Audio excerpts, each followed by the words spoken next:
much, you worry me to death. You talk too much, you even worry my pet.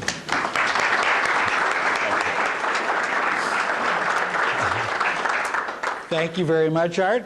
Good morning. I know that you're all very busy. I appreciate you taking the time to attend this workshop, and it's a pleasure for me to be with you today. And I have a question for everybody here. How many of you expected me to say exactly what I did? Almost word for word. Thank you very much, Art. It's a pleasure to be here. I know you're busy. How many expected that? And the answer, of course, is that everybody here knew exactly what I was going to say. So for me, that was a very easy communication, a very easy little presentation. And it was easy for three reasons. Number one, I knew what I was going to say. Number two, you knew what I was going to say. And number three, I knew that you knew. I could have mumbled. You all would have understood, good morning, my name is, because that's how meetings begin. It was my line. And in our everyday lives of communications, we have certain stock lines. You walk into a clothing store, and a salesperson approaches you. What will that salesperson say? May I help you? Aren't they creative? They don't have to be. It's their line. Then we have a line. They say, can I help you? What do we say? No thanks, just looking. Getting others to understand and accept your ideas. Now, there are two parts to that, getting people to understand and accept your ideas. And the first part is, what do you say? And then, how do you say it? So first we have the content, what do you say? And then the delivery skills, how do you say it? Now, which one is more important? And the answer to that is neither. They're equally important. And the reason they're equally important, if you have content, you know what you are going to say, excuse me, but no delivery skills, nobody pays attention to what you're saying. And on the other hand, if you have great delivery skills, but have no content, nothing happens. In fact, that actually is worse when you have the person who's the great presenter, but has no content.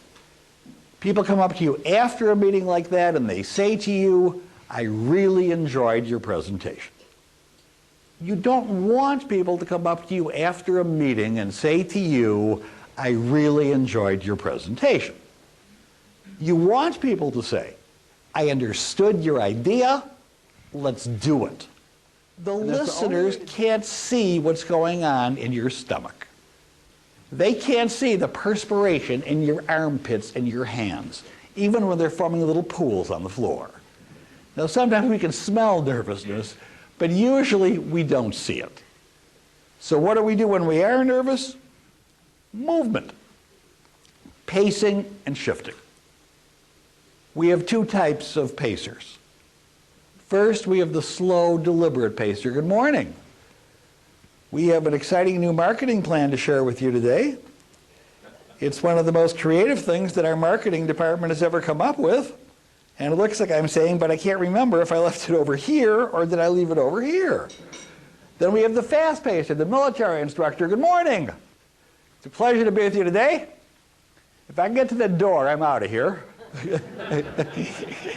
Now, there's nothing wrong with movement if there's a purpose to the movement.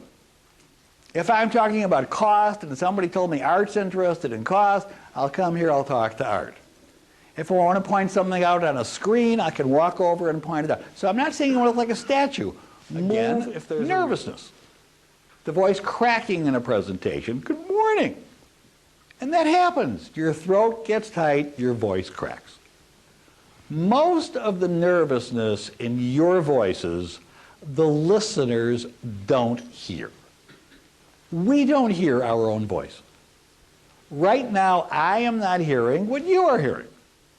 The proof of that, you all remember the first time that you heard yourself on a tape recorder.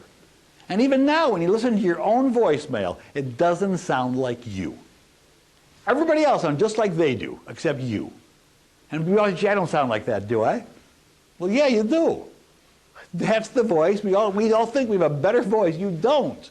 That's the voice that other people hear. So you'll feel the vibrations, but most of the time the listeners don't hear it. Non-words we do hear. Non-words are words like you know. And good morning. I got here this morning, you know, and we couldn't get power to the projector, you know. And I thought, well, how am I going to do this without a projector, you know? And you want to say, no, I don't know. The reason we put in these non-words is we are afraid of silence.